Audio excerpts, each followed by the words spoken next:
Hello, Hey, Kristen. hey, Emily. So, do you know that nobody this weekend that I talked to had ever seen While You Were Sleeping? And so I need to come up with a new high concept for What? selling my book.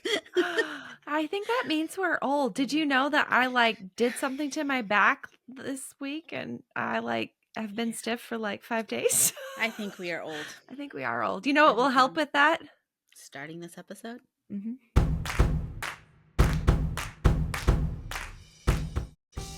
Hi, I'm Emily, author of the Xeris Galaxy Saga, among other things. And I'm Kristen Crum, author of the YA rom-com It Happened at Christmas, among other things.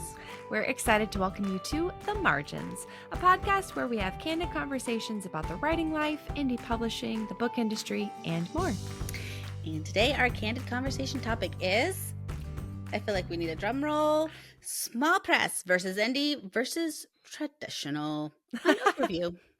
This kind of came from a question that was supposed to be a listener question. But as we thought about it, we're like, that's kind of more of like a whole episode. Maybe not a long episode, but at least an episode where we could explain a little bit more than Yeah. what we do with our listener questions. So let's just start right off. What is the difference Mhm. between small press and indie and trad? Starting with indie, just because that's the easiest. Indie is kind of synonymous with, at least in my mind, this is actually maybe up for debate, but synonymous with self publishing. If we started with just self publishing, that is where you yourself are putting out your book using whatever means you prefer, whether that's just Amazon or Ingram Spark or other distributors, or you're distributing yourself, like through Kickstarter. All of that is self publishing. Yes. I would prefer the term independently publishing because I'm hiring editors, I'm designing covers, but you would be hiring cover designers, et cetera, et Mm-hmm. cetera. So you are kind of doing it all independently. Have you heard people use that term where they're like, oh, there is a difference between self and indie I pub? I haven't really. I just heard that we prefer that it's indie publishing, but I was like, what? It's the same thing. I just look at it whether it's self-published or indie published. I look at it as you are the author and you are the publisher. You're Mhm. all of it. So you get to make those decisions on cover designer, whether you're doing it or whether you're hiring that out, editing, et cetera, et cetera. So that's Mhm. that's what I think of when I hear self-publishing or indie publishing. Yeah, so we might get some pushback. If you guys have different definitions, we'd love to hear. Especially with that independently publishing. I think Mm-hmm. some people say that to me starts to sound like small press, but we haven't gotten there yet. So we'll see. Speaking of small press, then, to at least my knowledge, is someone or a group of people who are acquiring books. And they may be, and now this has also been controversial on threads, but they may be using the traditionally published model, but they are not a large big five traditional publishing house like we would think of them. There are five specific ones, et cetera, that are trad, where it's, you're acquired, you receive Mm-hmm. a larger advance, and you're going through that kind of distribution through traditional channels. I feel like small presses, it's a mixed bag. You can either have really, really great, I mean, we both Mhm. know of really, really great small presses, and then you can get some small presses that aren't really that great. Yes, shady, shady. I feel like the biggest difference between a small press and indie publishing is that you have a little bit more of a team with a small press than you would just going all indie. Yes. So to me, with small press, I've known some that, like I said, use that traditional model. They may not offer traditional advances because Hmm. that's a lot of money, and I think small Yes. press just not have that kind of capital with which to work with. But they're acquiring your book. They are contracting you through, for a certain amount of time, offering you a percentage of the royalties, etc., things like that. Now, I think what kind of I've heard of, let's put it this way, what I've heard of from some people who've had experiences or maybe potentially slightly negative experiences with small press is the fact that they expected more financially from going with a small press than what they actually got. And part of the struggle is that it's expensive to put out books. Yes. Whether you're going independently, self pub, whatever, versus a small press, you are basically acquiring the same amount of financial stress in a sense. It's just, is the small publisher fronting that cost, or are you fronting that cost? And therefore, they kind of go hand in hand, right? Is like, if you are the one putting up all that money, you are also then independently making all of that money. However, if a small press is fronting that money, they need to make back that money in addition to paying you. So Right. I think people have the wrong concept when they go traditional or small press, because they just assume, well, oh, I'll just be making more money in both. It's not necessarily the case. You still make money, but Hmm. it's different in the way in which, or maybe the amount of the money that you get. Yeah. Yeah. So then Exactly. talk to us about traditional. How does that look? So traditional is probably the one that people are most familiar with. It is the books that you would go to Barnes and Noble and find. Not that you can't find self-published or small press at Barnes and Nobles, but the It's a lot general, harder to get in yes, there. the Yeah. general amount. Like if you're talking about Harper Collins or Penguin, people know what you're talking about. Those would Hmm. be, the big five, one of the big, or two of the big fives. I said two. Hmm. And then a lot of the other like smaller, once I mean, even in Christian publishing, like once you Hmm. start talking about those smaller ones, they're like a leg off of these big five. So Hmm. what that means is that they are going to have bigger capital to put towards your book. So there'll be a bigger force. You'll most likely get a bigger advance. They take a lot of the risk of, will this sell or will this not sell? Hmm. And so, again, if we're then bringing it to the level of finances, for example, let's say you get a traditional publishing contract because you're awesome and your name is Kristen Crumb. Woohoo! We're still celebrating here. So she's offered in advance because she's working with a traditional house. That's Mhm. very typical. Um, but you have to think of this as an entrepreneur, because no matter what press type you go with, you are a business person. Yes. So Kristen's getting money up front for the books that she will eventually sell. However, and I won't go into all these numbers because we all know Emilie doesn't do math, especially not in real time. Or when she does, it slows everything down. My husband makes fun of me for that. But so what happens is that, let's say your book is, again, I'm not actually going to use more numbers than just this, but if your book is $10, if you sell a book at a bookstore as a traditional published author, you're not making back that $10 towards the advance that they paid you. There are print costs involved. There are then percentages that go to the publisher off of that, so that they are still making money every time they sell your book, and then you're going to paying back your advance. And so, oh yeah, go ahead. I was going to say that I think is something that a lot of people don't realize as Hmm. well. That your advance, they're like fronting you the money because they're like, we think we can We make think you can this pay this. much, Yeah. right? Hmm. However, you don't get another dime from that book until you pay those off. And we're not talking about like $10 every time your book is sold. I mean, it's more like, It's like pennies on the dollar. yes, Like, pennies on the dollar to pay back this book. So you have to sell a lot of books to mhm. quote unquote pay back your advance. Um, Which we would call, and you might have heard this term, earning out. And I yes. want to bring that up because I think the more that we hear these terms, especially as like if you're newer to publishing, the more it will help you. Because when I heard that, I was like, what does that even mean? It basically means that you have paid back your advance. And then that's when royalties kick in. That is what actually happens in a traditional model. Now, jumping back to small press, most of the time what happens, remember we said they don't often, almost never pay an advance for your book. So they are still fronting costs for your book. They're still doing the publishing, getting the editing done, getting it all distributed out and everything. But they won't actually, they'll be making money alongside that, alongside you, but you are just getting royalties from that. So you're not getting that advance. You're just getting what you could make off of those books. Right. So, how do you pick which one to Hmm. do, to go with? It's a hard question. It depends. I I always look at it as, what can you bring to the table? What can either the small press or the traditional press, traditional publisher bring to the table? Mhm. Because like Emily said, as an author, whether you like it or not, you are a small business. You yourself, because you're selling books, whether you're selling them to a traditionally published publishing house or you're self-publishing them yourself, small press, Mhm. whatever, you are a small business. So I feel like that is one thing that you have to ask. Like, is me partnering with this traditional publisher or small press going to move the needle on my goals? Mhm. Yeah, and a lot of people, so this is what I hear most frequently is, "Oh, I'm gonna go traditional." And then when that doesn't pan out, now obviously not across the board, but when it doesn't pan out, then they say, "Well, I guess I'll just go indie," or they might select small press.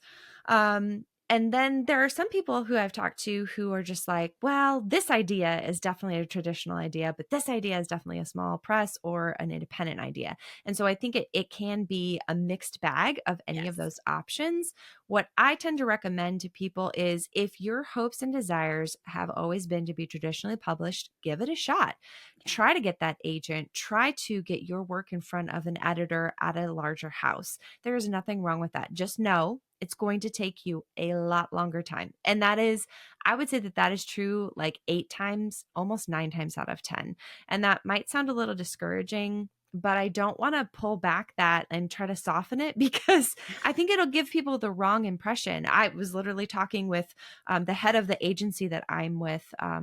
A couple of months ago at a writing conference, and one of the things that he said was that he wished that younger authors knew just how hard it is to break into the industry, Yeah. because it can be very challenging. Now that doesn't mean that there aren't options, right? But just seeing, if you want to go that traditional route, do it, but know that it's going to take you longer, 9 times out of 10. Alternatively, if you're going to choose between small press and independently publishing, do your research. First of all, do your research on that small press. Do they have a good track record? Are they putting out books continually, but maybe not too many because you want to make sure that the quality is good?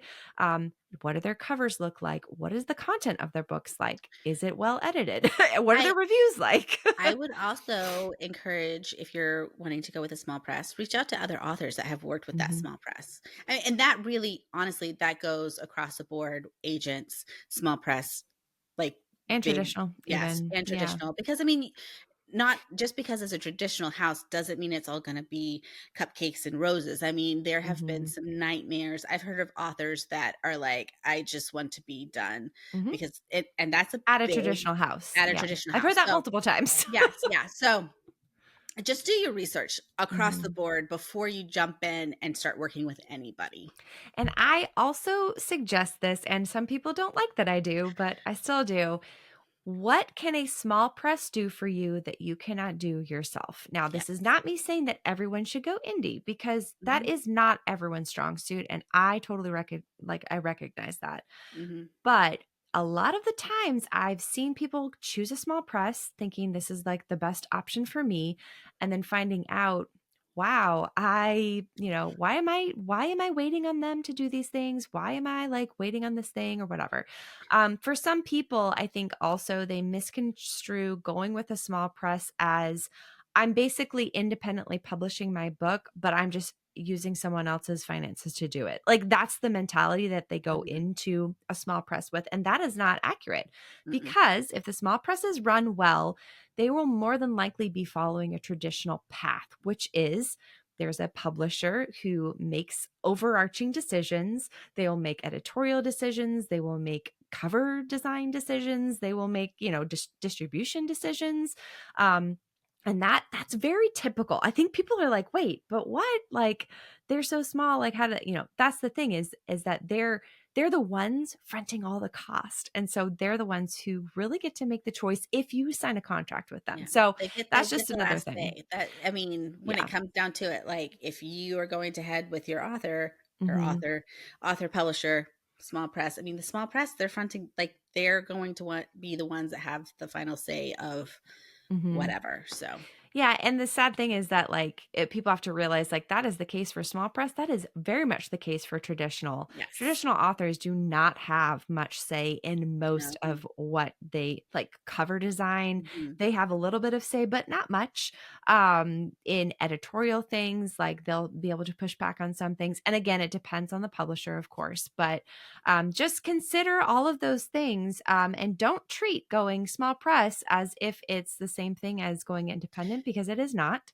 And I do want to say, like, we're making like small press and traditional publishers sound like ooh scary. Like I'm signing over all my rights. And that's not the case. Like Mhm. they are acquiring you because they love your voice. They love what you Mhm. have to say. So don't take this as if you go with uh, not indie that it's not going to be your book anymore Right. and they're going to completely strip it. That's not the case. That's not what we're saying. Mhm. Just those decisions that you would need to make as far as, like marketing or the cover Mhm. design or whatnot, like those are the ones that because they are fronting the money, that's Mhm. that's what Yeah. most of the decisions that they get to make. So Yeah, it's just not, like, fully your decision all the yes. time. You know, they Which still and they still some reference you. and some of you, that will be a breath of fresh air and a Mhm. relief that you Mhm. don't have to make those decisions, and that is great. And Yeah. other people are like, "I'm put into a box and I just Mhm. want my book to be XYZ." And So that's so probably a good way to look at it is like if you're the type of person who mhm, loves to have control, yes. really knows what you want to do with your marketing, with your cover, with your editorial decisions, Mhm. independently publishing might be for you. Well, and And if not, then yeah, maybe check out something else. I will say that is perfectly answers our last question, for this episode, which is which one is better than the other? Mhm. And I think it goes back to the author. Mhm. Do you want all of that power and all of that control? Yep. Or you're like, I just want to write the book and then Yeah. I want somebody else to do all the other stuff. So And the beauty is that you were never locked into mm-mm, one. You might be for a book or a series because, yes. contracts and things, but you could start off small press, you could start off indie, you could start off traditional and find your way to any of those. I started off indie, went small press, and now I'm at a big five traditional. Yeah. So I Mhm. mean, I have done it all. Yep, I haven't done it all, absolutely. but I've been with all. Yeah, you're in the midst of doing it all. Yes. All right, so our pub tip of the week. I actually think I submitted this one, so I will jump in really quick. Yes, I love it though. And I It's don't, great. I don't think we talked about this before. I had like a bit of a brain freeze when I looked at these, but I have just started to do this because I've seen it on a couple of other people's websites. And if you have a website that is run by yourself, or you have access to the person who runs it, get yourself a links page, like a very specific links page. I actually made mine like not visible on my main website. So I can just use that link in place of a link tree type of situation. So I'm directing all traffic back to my website, basically. And that is why this is important because your website, you want it to get traffic because Mhm. that's going to make the algorithm. I know Mr. Algorithm, I don't like him, but Mhm.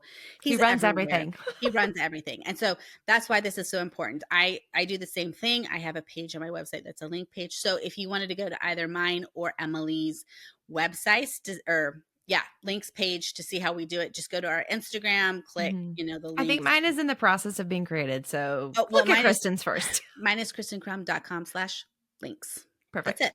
So yeah. So Mhm.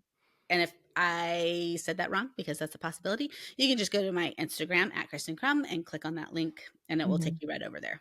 And Perfect. honestly, I think it looks like a links tree. I mean, it's Yeah. the image and links and links. Yep.